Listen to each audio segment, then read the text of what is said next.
Here's another area where we have actually seen supply sort of shift. Interestingly, it could shift further. The U.S. reportedly planning to further restrict China's access to advanced chip technology. This is according to a Reuters report, which said the Biden administration will broaden its curbs on U.S. shipments of semiconductors next month, specifically on those used for artificial intelligence and chip-making tools. So this is pretty specific here. We're not talking about a blanket ban on U.S. chip technology made in China, but just on the sort of ones that are seen as creating some security vulnerabilities. And we're not seeing a huge reaction in the chips this morning because they've already done pretty poorly, but we are seeing a little bit of reaction, certainly some chatter into what kind of effect it's going to have on the businesses. Yeah, for NVIDIA specifically, that could actually mean an impact of about $400 million. They had actually acknowledged the letter that they did receive from the government, and this is really going to kind of hit some of their A100 chips, and so that potentially could really impact some of the forecasts. And NVIDIA already had been impacted by some of the forecasts in this most recent earnings period too, where they had to come out, revise some of the guidance, and then additionally come out and then put the actual report in front of the street for them to digest, still continue to move lower. And so with that, it's really kind of perhaps some of the relief that they're still being able to, and with much of this perhaps priced in at this point. They're moving higher pre-market by about 0.3%, but it's really this sense of how much this is actually going to continue to impact specific products like the A100 and H100 products, those graphics processing units that they sell to businesses. Yes, and back to your point, Julie, this is an industry group that has just been beaten up year to date. I'm looking at a chart of NVIDIA on the Wi-Fi Interactive here. We can see it's down 35% over the one-year period, and you take a look at the year to date, it's going to capture that high a little bit better. Basically been cut in half this year, and then you take a look at everything else that's going on this morning. I do have a little bit of analyst commentary about this latest move, but I just want to show you, here is a year-to-date look.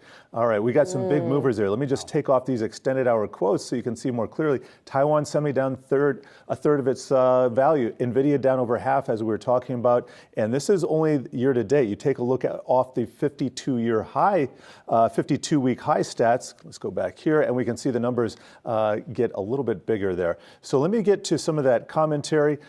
First of all, this latest move is, I don't think, anything particularly new. And as you said, it's not wide sweeping. But here's what Wells Fargo is saying on the matter. We'd expect restrictions to remain focused on limiting China's leading-edge semiconductor effort. Investors will likely view additional restrictions as a negative. That's coming from Wells Fargo. Citi saying, we continue to believe the group bottoms in September, October, with expanded China restrictions, the last bit of WFE bad news. And then finally, Morgan Stanley saying the government may simply codify issues companies are already aware of. So I'm going to skip the rest of that because I do want, unless you have anything else to say here, guys. Well, I have one more thing on chips, because we were just talking about how the earnings estimates have come down for the S&P 500. If you look at tech more specifically, they've been cut more for semiconductor companies than for tech more broadly, which is interesting. But semiconductor companies have been coming out and making negative commentary. Yeah. And so that makes sense here. But if you look at earnings for chip-related companies in the S&P, the estimates are for earnings to be flat or unchanged in 2023. Expectations were 12% growth just 3 months ago. And you can see profits for tech more broadly are still expected to go up by 6%. So pretty dramatic here, what we're seeing. Just a brief add-on here, the timing of all of this, too. According to the Reuters sources here, they're expecting that there are going to be a series of rules, perhaps an overarching rule, prior to the midterm election as well. So the timing here significant, as well as when this would actually start to impact some of the forecasts that the companies that we're discussing, all of these chip manufacturers, what that exactly means for their revenue and some of their margins as well. Yeah, and we've seen some of the analyst forecasts come down, not as much as I think people were expecting, but we're kind of in a low bar situation, the same we've been in with previous quarters. So I can kind of flip a coin and see this going either way, especially according to the sector.